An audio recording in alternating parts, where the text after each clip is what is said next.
আসসালামু আলাইকুম।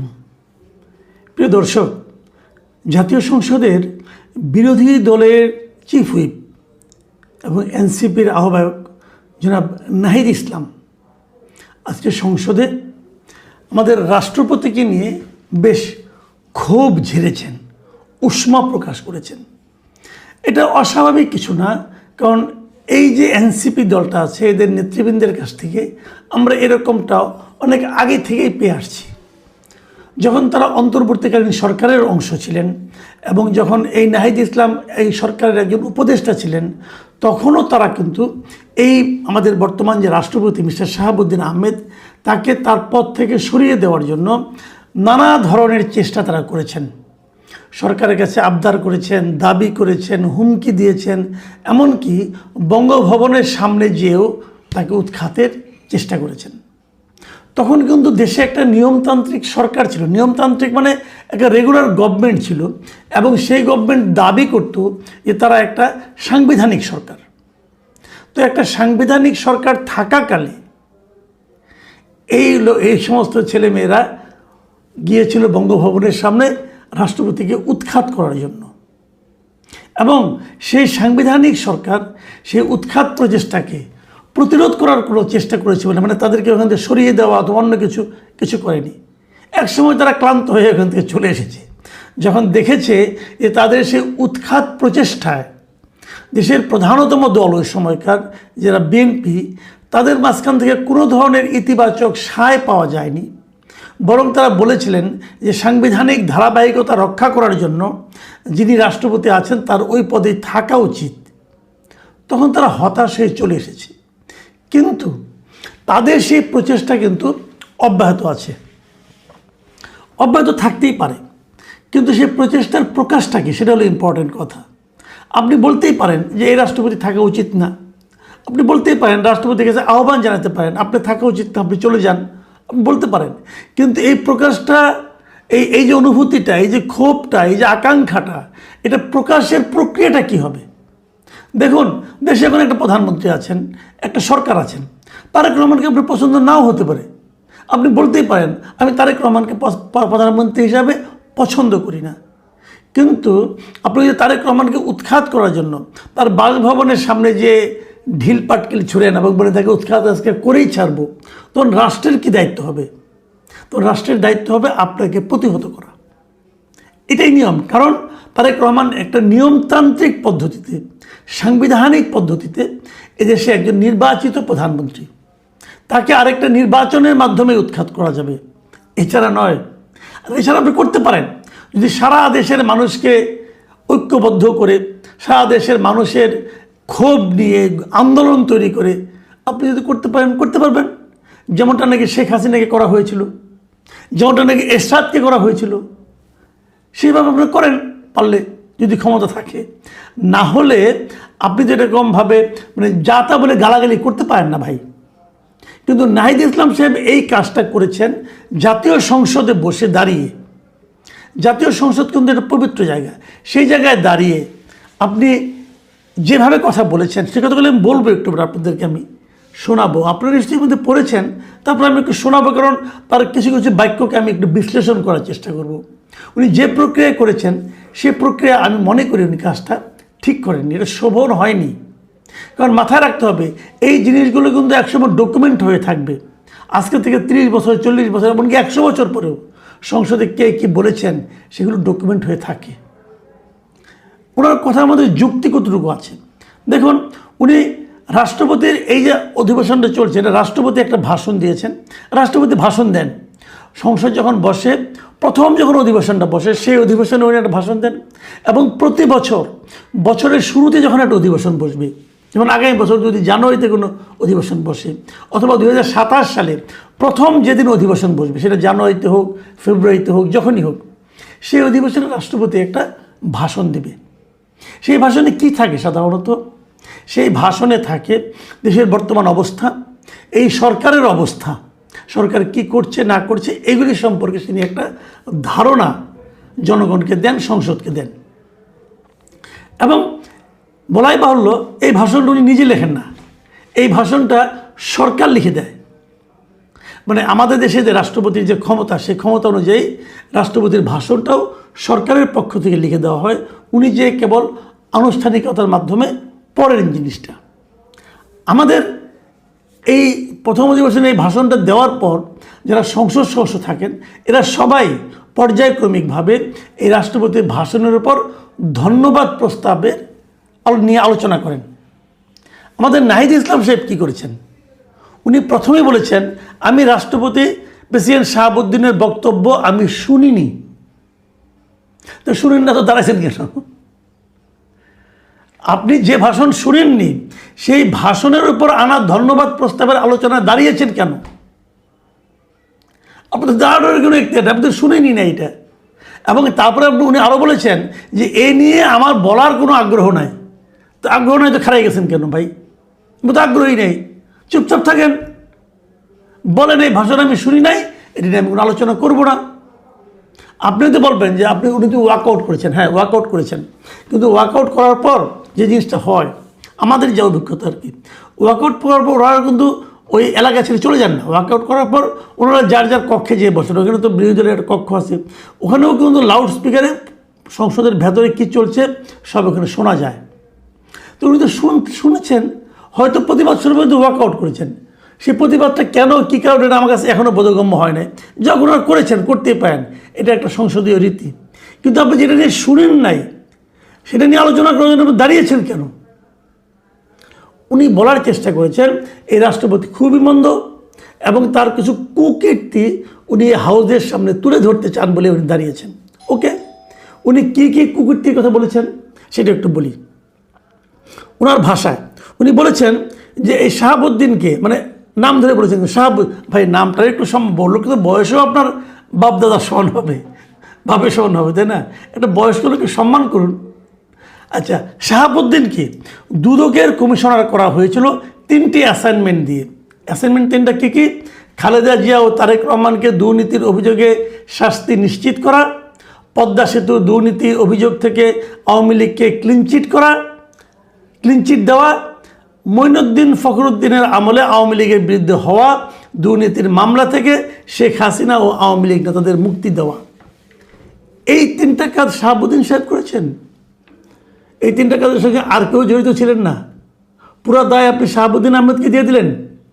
শাহাবুদ্দিন আহমেদকে পুরো কাজগুলো করার মতো অবস্থানে তখন ছিলেন। দুদকের পরিচালকের হাতে কতটুকু ক্ষমতা থাকে? দুদকের একজন চেয়ারম্যানও তো থাকে, একজন চেয়ারম্যান থাকে, আরও বেশ কয়েকজন পরিচালক থাকে। উনি এককভাবেই ক্ষমতা অধিকারী ছিলেন, ধরলাম ছিলেন। যদি অন্যায় হয়ে থাকে ওনার বিচার করবেন, আপনি ওনার বিরুদ্ধে মামলা করবেন। কিন্তু সমস্যা হলো উনি যতক্ষণ প্রেসিডেন্ট থাকবেন তখন তো মামলা করতে পারবেন না। ঠিক আছে, প্রেসিডেন্ট পদে চলে যাওয়ার পর মামলা হবে, কিন্তু এই ধরনের অপরাধ আপনি আর যেগুলো আপনি বলেছেন তো আপনার অভিযোগ একটাও তো প্রমাণিত না। ওনাকে যে এই 3টা অ্যাসাইনমেন্ট দেওয়া হয়েছিল আপনি কোথায় শুনছেন? কোনো প্রমাণ আছে আপনার কাছে? নাই তো। এরকম অভিযোগ তো আপনার যে নেতা তাদের বিরুদ্ধেও আছে, আপনার বিরুদ্ধেও আছে। যে ডক্টর ইউনূসের সঙ্গে আপনি ছিলেন, ডক্টর ইউনূসের বিরুদ্ধেও আছে। তাহলে ডক্টর ইউনূস যখন প্রধান উপদেষ্টা হন তখন তো তিনি অলরেডি কনভিক্টেড, এবং সেই মামলা, যে মামলা তার বিরুদ্ধে কনভিকশন হয়েছে, উনি সেই মামলার মানে যে সাজা হয়েছিল উনি সাজা দিয়েও দিয়েছেন। মানে জেল কাটেন নাই, যে ক্ষতিপূরণ ওনার কাছে চাওয়া হয়েছিল উনি সেটা দিয়েও দিয়েছেন। তার মানে উনি নিজের অপরাধ স্বীকার করেছেন। তখন তো আপনার কোনো ঝামেলা হয় নাই ভাই। দেখুন, একটা কথা বলি, এবং আমি আরেকটা কথা বলি। উনি আরেকটা বলেছেন কি, আমাদের দুর্ভাগ্য এই দুর্নীতিবাজ, মিথ্যুক, অপদার্থ এখনও বাংলাদেশের প্রেসিডেন্ট। একটা প্রেসিডেন্টকে আপনি এই ভাষায় বলতে পারেন না। উনি মিথ্যুক কীভাবে, অপদার্থ কীভাবে প্রমাণ করেন তো? আপনি করেন। আপনি যদি হয়, অনেক সময় মিথ্যুক এবং অপদার্থরা সবাইকে তাই মনে করে, এটা এক সময় হয়, কিন্তু আপনি এভাবে যে বললেন কথাটা, একটা কথা মাথায় রাখবেন ভাই, রাষ্ট্রপতি কেবল একজন ব্যক্তি না, রাষ্ট্রপতি একটা প্রতিষ্ঠান, এটা ইনস্টিটিউশন। এটা সব দেশে এভাবে মানা হয়। যে সমস্ত দেশগুলো পার্লামেন্টারি সিস্টেমে চলে সেখানে রাষ্ট্রপতিকে একটা ইনস্টিটিউশন হিসেবে মানা হয়। ভারতের কথা ভাবেন, উদাহরণ দিয়ে বলি, ভারতে 2014 সালে যখন বিজেপি ক্ষমতায় আসলো তখন কংগ্রেসকে হারিয়ে তো আসলো।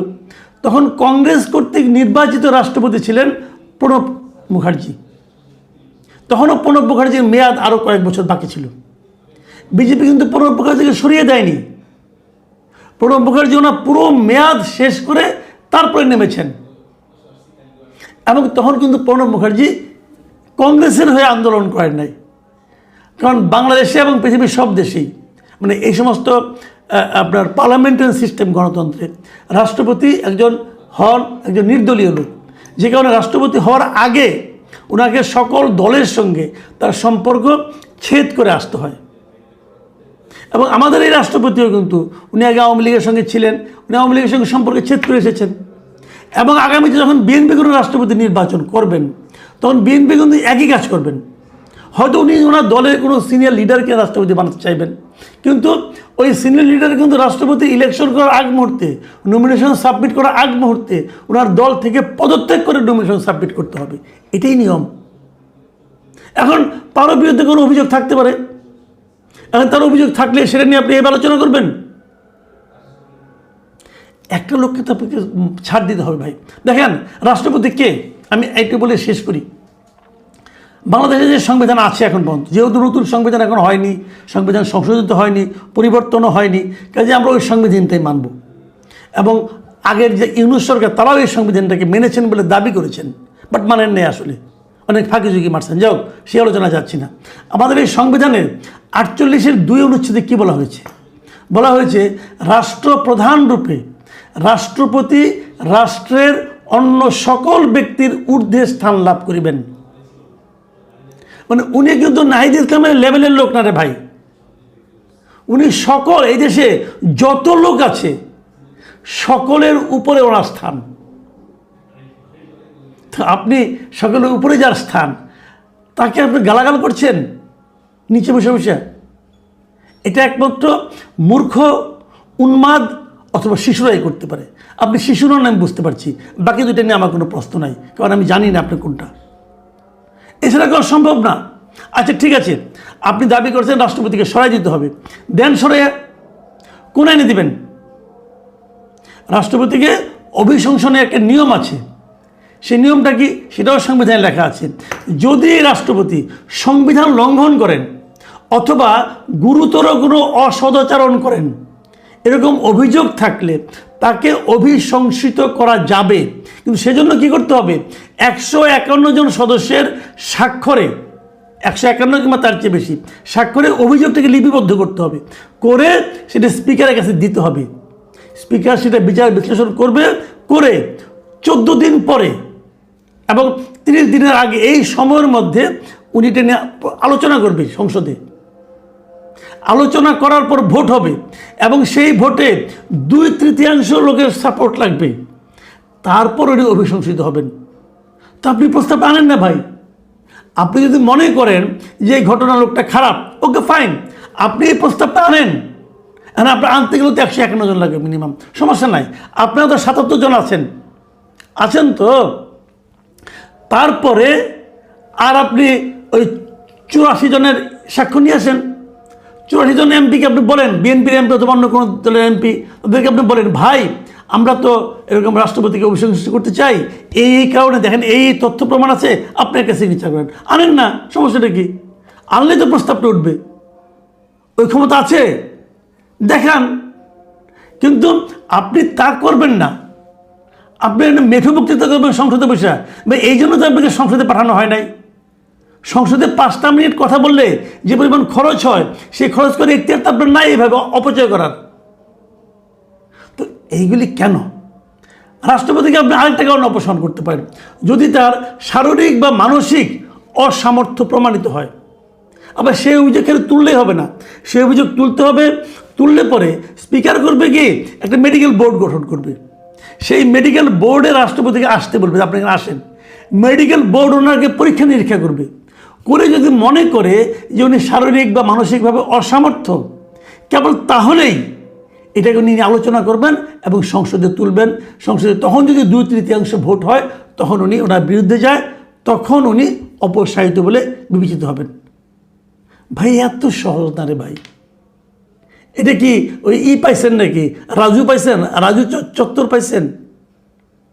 আপনাকে সংসদে পাঠানো হয়েছে এগুলি করার জন্য? রাষ্ট্রপতি, আবারও বলছি, রাষ্ট্রপতি একটা প্রতিষ্ঠান, ব্যক্তিটার কথা খেয়াল করে লাভ নাই। এখন বিএনপি, আপনার কথা অনুযায়ী বিএনপি উত্তেজিত হবে, হ্যাঁ ঠিক আছে আমরা করব, তো বিএনপি এর মধ্যে এই দুটার মধ্যে কোনো একটা ধারণা তো তাকে দিতে হবে। অথচ দেখেন, আপনারা যেরকম গোয়ার্তুমি করেন, রাষ্ট্রপতি নিজে কি বলেছেন?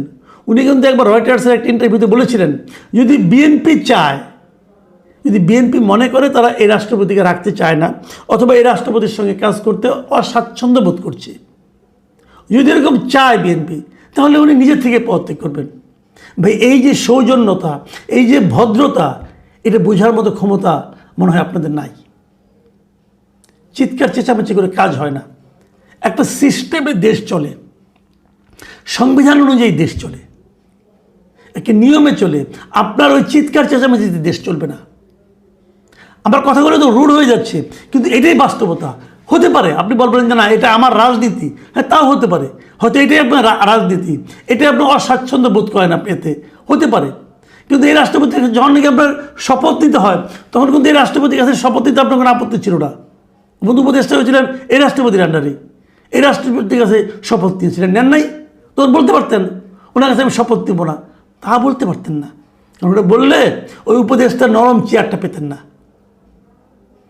আমি ওনাদেরকে বলি, এনসিপির লিডারদেরকে বলি, ভাই জীবনে কি হতে চেয়েছিলেন জানি না, কিন্তু কোনোদিন মন্ত্রী হবেন, মানে উপদেষ্টা হবেন, অথবা এত দ্রুত এমপি হয়ে যাবেন, এই চিন্তা আপনারা করেন নাই। একটা সময়, একটা স্রোত আপনাদেরকে এখানে এনে দিয়েছে, যা দিয়েছে সেটাকে সদ্ব্যবহার করার চেষ্টা করুন। অপব্যবহার করে মানুষের কাছে নিজের অবস্থানটাকে দুর্বল করে দিয়েন না। প্রিয় দর্শক, এখন এ পর্যন্তই। আল্লাহ হাফেজ।